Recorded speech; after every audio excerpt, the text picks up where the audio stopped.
Laymen's evangelical fellowship స్థాపకులు దానియేల్ గారు 1960 సంవత్సరం డిసెంబర్ 9వ తేదీన చేసిన ప్రసంగము.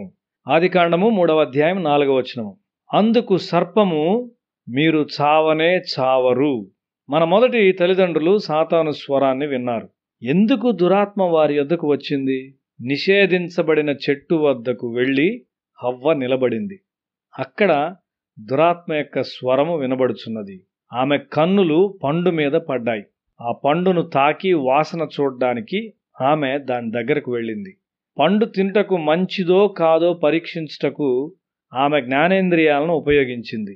నీవు ఒక శోధనను ఎదుర్కొన్నప్పుడు తప్పక అక్కడి నుండి వెళ్ళిపోవలసి ఉన్నావు. నీవు అక్కడ నిలిచి ఉండి దాన్ని గూర్చి వాదించకూడదు. ఆ విధంగా నీవు జయించలేవు. నీవు ఒక శోధనకు సమీపంగా వచ్చినప్పుడు సాతాను గమనిస్తూ ఉంటాడు. నీవు ఇతరులకు ఎక్కడ ఆశీర్వాదంగా ఉంటావో అక్కడికి వెళ్ళవలసి ఉన్నావు.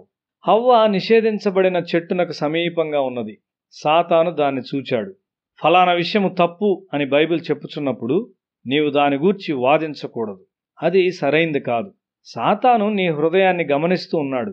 దుష్టత్వముతో నిండిన ఎంతో తెలివిగల సాతాను మనసుతో హవ్వ వాదిస్తూ ఉన్నది. ఈ స్త్రీ యొక్క అవిధేయత నుండి ఎంత గొప్ప దుష్ట పర్యవసానం వచ్చింది. ఒకసారి ఒక ఇంటికి ప్రక్కగానున్న దారిలో కళాశాలకు వెళ్ళవద్దని దేవుడు నాకు చెప్పాడు. నేను వెంటనే నా దారి మార్చేశాను. ఎందుకు అని నేను అడగలేదు. నేను దాని గురించి వాదన చేయలేదు. నన్ను వెళ్ళవద్దని గద్దించిన ఆ స్థలము ఒక వ్యభిచార సంబంధమైన కార్యకలాపములు జరుగు స్థలమని తరువాత నాకు తెలిసింది.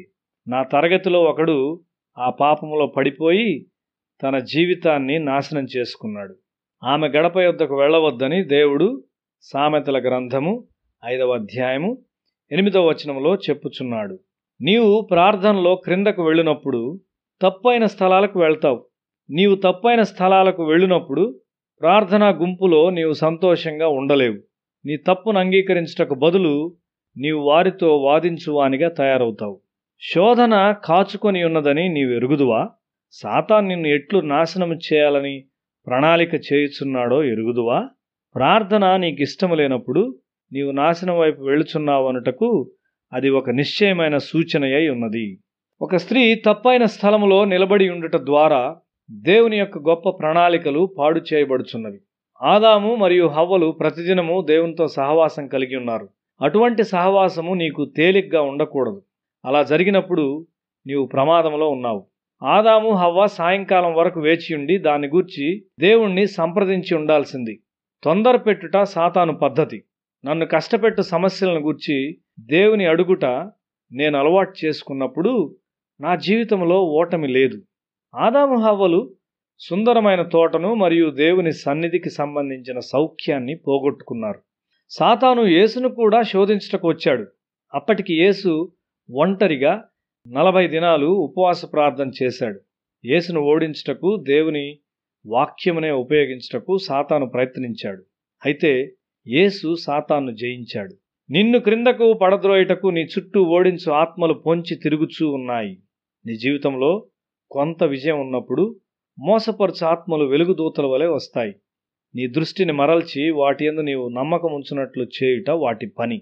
నీ విజయాల ద్వారా నీవు అతిశయించక దేవునికి ఇవ్వవలసిన సమస్త మహిమను ఇచ్చుచున్నట్లయితే నీవు వాటిని వివేచించగలవు. లేనట్లయితే నీవు వాటిని నమ్ముతావు. వాటి వెనుక నిన్ను నాశనం చేయు చీకటి శక్తులు వచ్చును. నీవు ఏ గుంపులో ఉన్నావు? నీవు ఏ గృహంలో ఉన్నావు? నీవు ఎవరితో సంభాషిస్తూ ఉన్నావు? నీ ఆత్మీయ జీవితమును అభివృద్ధి చేసుకున్నటకు యవన కాలము శ్రేష్టమైన కాలం.